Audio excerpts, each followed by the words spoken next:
یکم شوال سے حج کے مہینے شروع ہو گئے. 3 مہینے رمضان سے متعلق گزرے، رجب اور شعبان. رمضان کی تمہید تھی. آپ جب رجب کا چاند دیکھتے تھے اس وقت سے دعا کرتے تھے کہ بارک لنا فی رجب و شعبان وبلغنا رمضان، ہمیں رمضان تک پہنچا دے. پھر رمضان کی دولت عطا فرما دی. تو رجب کا مہینہ ملا برکتوں والا، شعبان کا مہینہ ملا برکتوں والا، پھر رمضان برکتوں سے بھرپور مہینہ ملا، عید کی خوشیاں ملی. اب یہ 3 مہینے حج کے شروع ہو گئے. الحج اشہر معلومات، قرآن کریم نے فرمایا کہ حج کے متعین کچھ مہینے ہیں، اور اس کے تفسیر رسول اللہ صلی اللہ علیہ وسلم نے فرمائی کہ شوال، ذوالقعدہ اور ذی الحجہ. تو شوال کا مہینہ حج کا پہلا مہینہ ہے. اللہ رب العالمین نے جتنی عبادتیں متعین کی، خاص طور سے بڑے فرائض جو بیان کیے، روزے کا فائدہ یہ بتلایا کہ اس سے تقوی پیدا ہوتا ہے. نماز کا فائدہ یہ بتلایا کہ اگر نماز قاعدے سے پڑھی جائے تو فحش باتوں سے رکاوٹ پیدا ہو جاتی ہے، انسان فحش باتوں سے بچنے لگتا ہے. حج کے بارے میں فرمایا، کچھ نہیں بتایا کیا فائدہ ہوگا. قرآن کریم میں فرمایا حضرت ابراہیم علیہ السلام سے، وَأَذِّن فِي النَّاسِ بِالْحَجِّ یَأْتُوکَ رِجَالًا، وَأَذِّن فِي النَّاسِ بِالْحَجِّ کہ یَأْتُوکَ رِجَالًا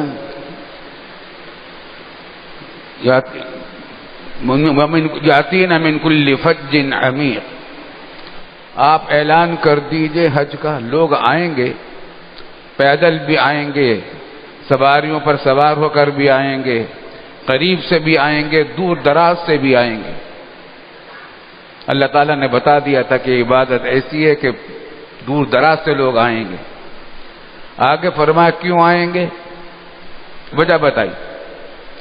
رمضان کی وجہ روزے کی بتا دی تھی، لعلکم تتقون، تاکہ تمہارے اندر تقوی پیدا ہو.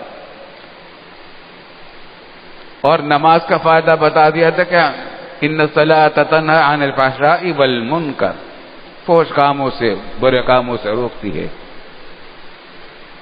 اور حج کے بارے میں فرمایا کہ لیشہدوا منافع لہم، حج کس بات سے کریں گے، تاکہ اس کے جو فائدے خدا کر دیکھ لیں. ہم نہیں کچھ بتاتے،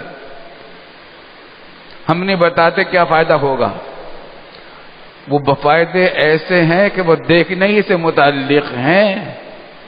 اس کو اگر بیان کیا جائے گا سمجھیں گے نہیں. یہ فائدے بھی ہیں جو نماز کے فائدے ہیں، روزے کا فائدہ بھی جو ہے وہ اس میں ہے. اس کے علاوہ بھی کچھ اور فائدے ایسے ہیں جن کو بیان کرنے سے لوگ سمجھیں گے نہیں. آ جائیں خود چکھ لیں گے، خود پتہ چل جائے گا کیا فائدہ ہوگا. جیسے کوئی آدمی آپ سے، دوسرے ملک کا کوئی آدمی ہے، پوچھے کہ آم کیسا ہوتا ہے، آپ کہیں گے کہ گرمیوں کے موسم میں آتا ہے، ایک پھل ہوتا ہے. تو وہ کہے گا کہ گرمیوں کے موسم میں تو خوبانی بھی آتی ہے. تو وہ لمبا سا ہوتا ہے، لمبو سا طرح بھی ہے، لمبو طرح سا بھی ہوتا ہے. بھائی وہ پھر وہ بھائی لمبو طرح تو کھیرا بھی ہوتا ہے. آم کیسا ہوتا ہے، کہا کہ اس کا چھلکا موٹا ہوتا ہے. ان کا موٹا چھلکا تو کیلے کا بھی ہوتا ہے. بتاتے جاؤ کہ آم سمجھ میں نہیں آئے گا. آپ کہیں گے میٹھا ہوتا ہے، تو میٹھا تو چیکو بھی ہوتا ہے. بھائی کچھ کو کھٹا بھی ہوتا ہے، تو بھائی وہ املی بھی ہوتی ہے. آلوچا بھی ہوتا ہے، کھٹا میٹھا. آپ اس کو بتا نہیں سکتے کہ آم کیسا ہوتا ہے. سیدھی سادی بات یہ کہ کہو کہ کھا کے دیکھ لو کیا ہوتا ہے, پتہ چل جائے گا آم کیسا ہوتا ہے. جو مزہ ہے کھانے میں وہ سننے میں نہیں آئے گا. یہ تو چکھنے والی بات ہے, چکھو. یہی معاملہ حج کا ہے. حج کی لذتیں ایسی ہیں, نعمتیں ایسی ہیں جو دل کو اور دماغ کو ملتی ہیں, ان کو آدمی بیان نہیں کر سکتا. بیت اللہ شریف کو دیکھ کر جو انسان کی کیفیت ہوتی ہے, اس کے دل کی جو کیفیت ہوتی ہے, اس کو بیان نہیں کیا جا سکتا. اور یہ بیت اللہ کیا چیز ہے, کیسی نعمت ہے, کیسی چیز ہے. اس کائنات, اس دنیا کی زمینوں میں جتنی آبادیاں ہیں, سب سے پہلی عمارت ہی بیت اللہ شریف کی بنی ہے. سب سے پہلی عمارت حضرت آدم علیہ السلام کے زمانے سے ہے. یہ بعض روایات سے معلوم ہوتا ہے کہ اس کی تعمیر فرشتوں نے کی تھی, بعض سے معلوم ہوتا ہے کہ آدم علیہ السلام نے کی تھی. یہ بیت اللہ شریف اس وقت سے چلا آ رہا ہے. اللہ اکبر, اللہ اکبر. اس کا تعلق براہ راست اللہ رب العالمین کے جنت میں ایک مقام ہے البیت المعمور, وہ فرشتوں کی عبادت گاہ ہے, اس سے تعلق ہے اس کا. اللہ اکبر. حضرت آدم علیہ السلام بھی اس کا حج کرتے رہے, طواف کرتے رہے, اس کی گرد عبادت کرتے رہے, بعد کے لوگ بھی کرتے رہے, یہاں تک کہ نوح علیہ السلام کا زمانہ آیا. نوح علیہ السلام کو اللہ تعالیٰ نے 950 سال حکومت عمر دی, 950 سال تقریباً. بہت نصیحت کی قوم کو, کچھ لوگ ایمان لے آئے, اکثروں نے انکار کر دیا. نوح علیہ السلام نے ڈرایا کہ اللہ کا عذاب آ جائے گا, تو انہوں نے کہا کہ لا کر دکھاؤ عذاب کیسا ہوتا ہے. وہ عذاب آیا طوفان نوح کا, قرآن نے اس کا جگہ جگہ ذکر کیا ہے. وہ ایسا طوفان تھا کہ جو لوگ نوح علیہ السلام کی کشتی میں بٹھا دیے گئے تھے, نوح علیہ السلام نے بٹھا دیا تھا مومنین کو, جو مومن تھے وہ کشتی میں بیٹھ گئے, وہ تو بچ گئے. کشتی تیرتی رہی, اوپر سے بھی پانی برسا, زمین نے بھی پانی اگلا, اور پہاڑ بھی اس کے نیچے آ گئے, اور بیٹا بھی نوح علیہ السلام کو اسی میں غرق کر دیا گیا جو ایمان نہیں لایا تھا. قرآن نے سب کا ذکر کیا. نوح علیہ السلام کی کشتی محفوظ رہی, اور قرآن نے ذکر کیا کہ وہ کشتی ہماری ایک نشانی ہے. چنانچہ ابھی کچھ عرصے پہلے, چند سال پہلے, ہم نے اخبار میں جب پڑھا تھا, اپنے نوجوانی کا زمانہ تھا, کہ وہ کشتی دریافت ہوئی ہے پہاڑ کے اوپر.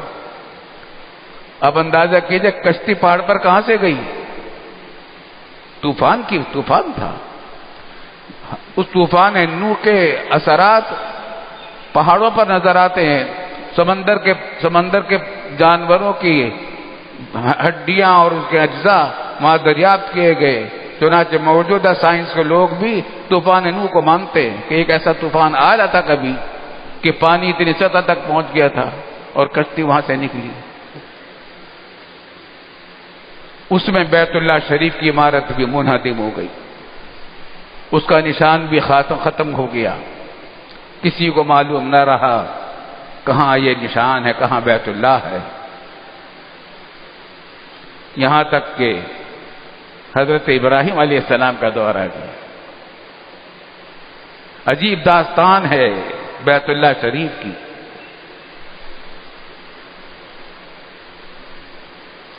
حضرت ابراہیم علیہ السلام عراق کے رہنے والے تھے, اور یہاں کا جو بادشاہ تھا وہ مشرک تھا. اس سے مناظرے ہوئے, کیا کیا ہوا. آپ کے والد بھی مشرک تھے. قرآن نے جگہ جگہ اس کو ذکر کیا. ہم نے عراق کا وہ شہر دیکھا ہے جہاں وہ آباد تھا بادشاہ کسی زمانے میں، اس کے کھنڈرات اب بھی ہیں۔ ابراہیم علیہ السلام کو حکم ہوا کہ تم ہجرت کر کے چلے جاؤ یہاں سے، عراق سے۔ ہجرت کر کے ان کو پہنچایا گیا شام کے علاقے میں، وہاں ہجرت کر کے پہنچ گئے، مصر اور شام کا علاقہ، لمبی داستان ہے۔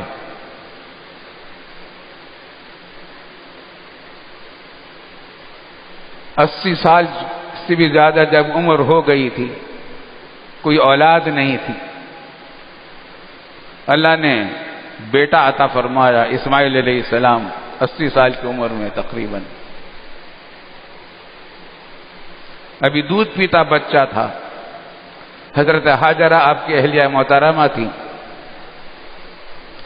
آزمائش ابراہیم علیہ السلام کی کیسی کیسی تھی، کیسا کیسا آزمایا تھا رب کریم نے۔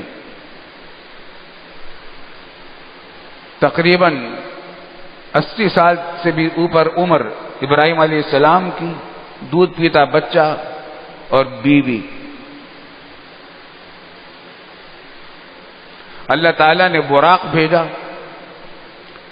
وہی سواری انبیاء کرام علیہ السلام کی سواری ہے، وہی سواری جو بعد میں حضرت صلی اللہ علیہ وسلم کو معراج میں لے کر گئی تھی۔ جبریل امین علیہ السلام ساتھ تھے۔ یہ گھوڑے سے کچھ چھوٹا اور گدھے سے کچھ بڑا، بغل کی طرح۔ جبریل امین ساتھ تھے، حکم ہوا کہ اس پر سوار ہو۔ جبریل علیہ السلام نے کہا کہ اس پر سوار ہو جاؤ، چلو۔ اللہ کے نبی نے یہ بھی نہیں پوچھا کہ کہاں چلو، وہ تو تابع فرمان تھے۔ بیوی کو، دودھ پیتے بچے کو خود لے کر سوار ہو گئے براق پر، اور براق نے سفر شروع کیا۔ اللہ اکبر۔ راستے میں کچھ سرسبز و شاداب علاقے نظر آئے۔ ابراہیم علیہ السلام نے پوچھا یہاں اتریں گے؟ جبریل نے کہا کہ نہیں علیہ السلام، یہاں تک کہ وہ جگہ آ گئی جہاں کوئی آبادی نہیں تھی، زندگی بھی نہیں کے آثار بھی نہیں تھے، کوئی انسان یہاں نہیں رہتا تھا، کوئی بستی یہاں نہیں تھی، کوئی آبادی یہاں نہیں تھی، باغات نہیں تھے، کھیت نہیں تھے، پانی نہیں تھا، کنواں نہیں تھا، پانی کا نام و نشان نہیں۔ یہاں جبریل امین اتر گئے لے کر، اور ابراہیم علیہ السلام کو اب فکر ہوئی کہ بیوی اور بچے کے لیے کچھ زندگی کا کچھ سامان کریں، کچھ سایہ تلاش کریں، کوئی کھانے پینے کی چیز تلاش کریں۔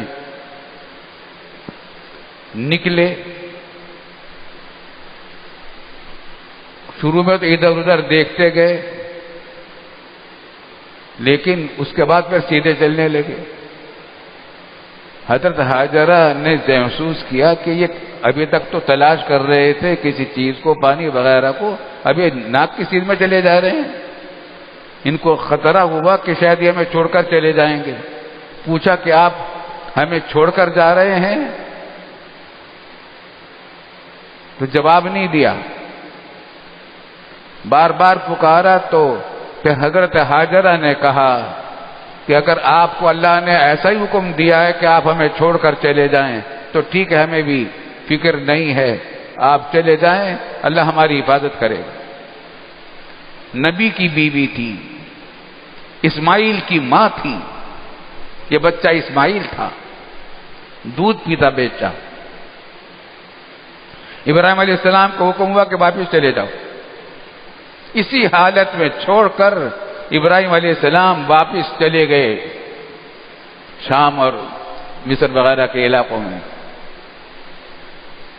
اللہ اکبر۔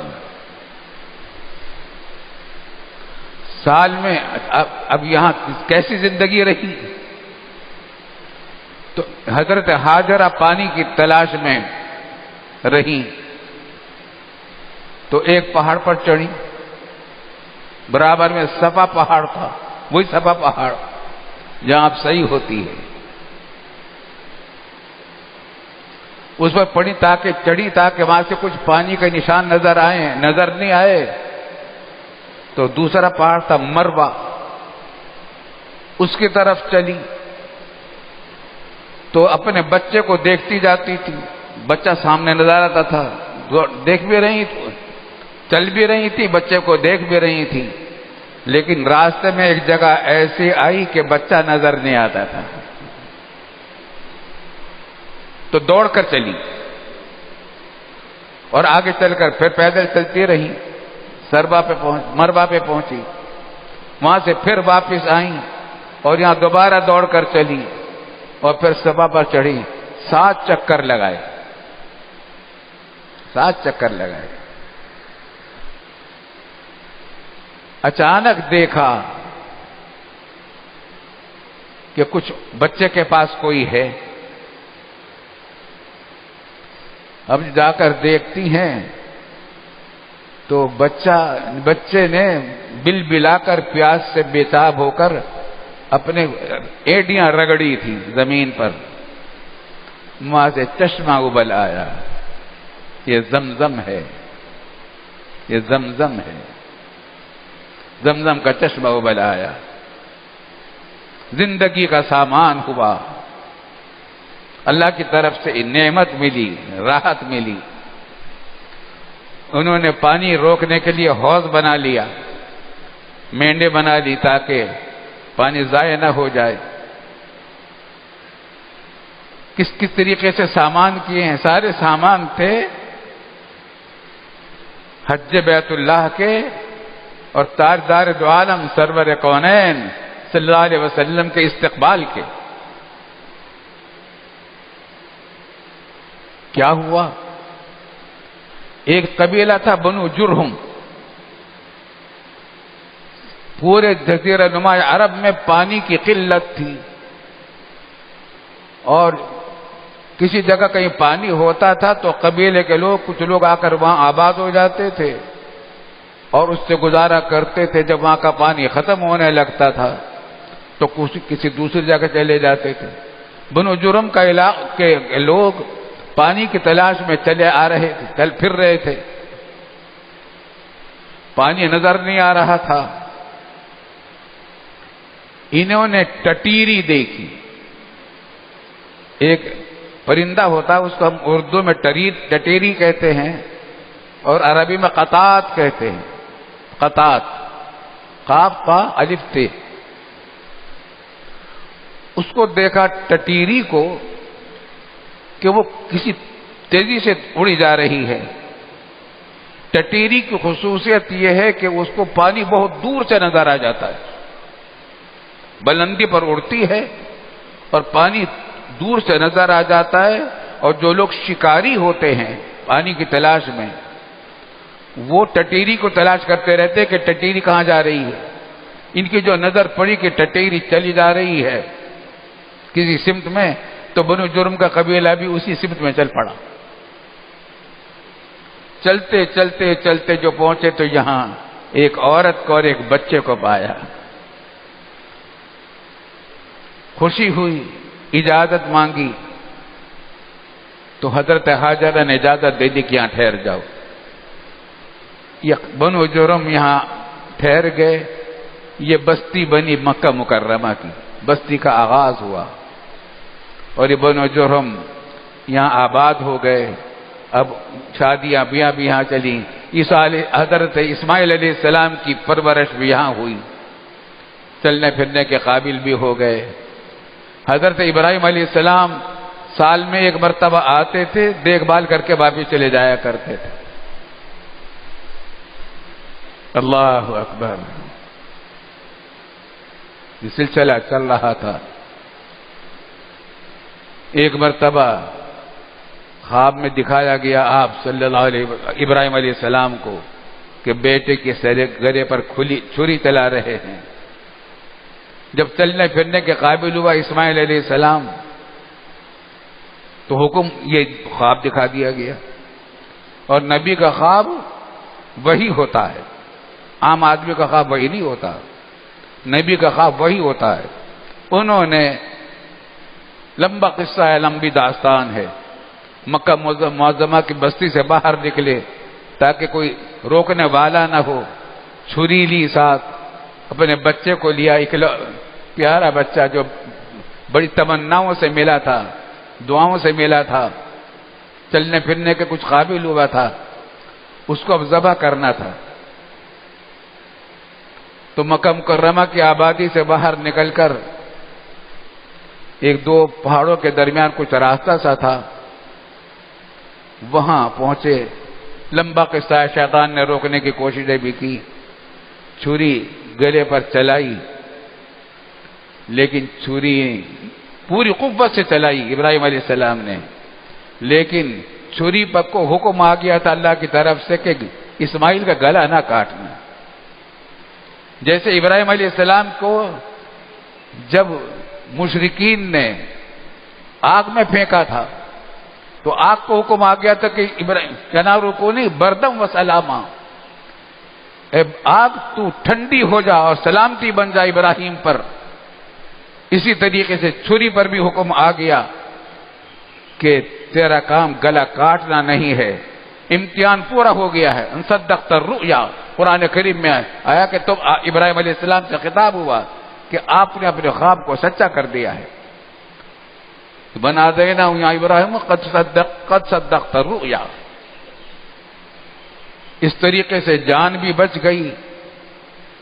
اور یہ حج کے جو کام ہیں سارے کے سارے اللہ تعالیٰ نے اس وقت سے شروع کیے.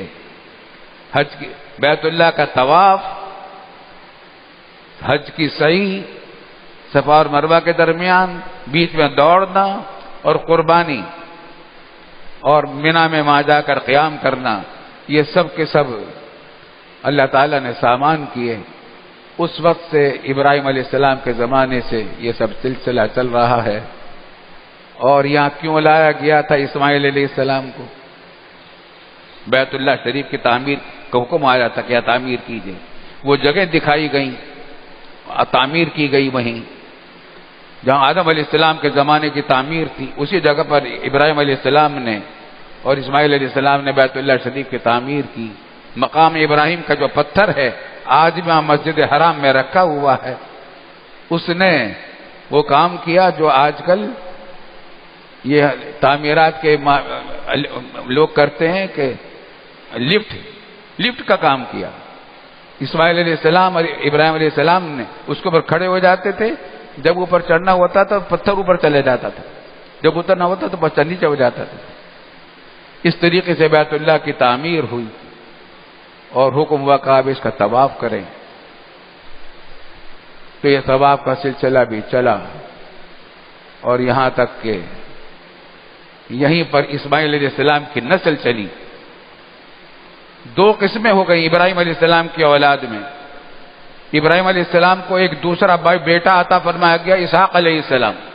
سب سے پہلے تھے اسماعیل علیہ السلام، دوسرا بیٹا اسحاق دیا گیا، جن کے بیٹے یعقوب علیہ السلام ہیں.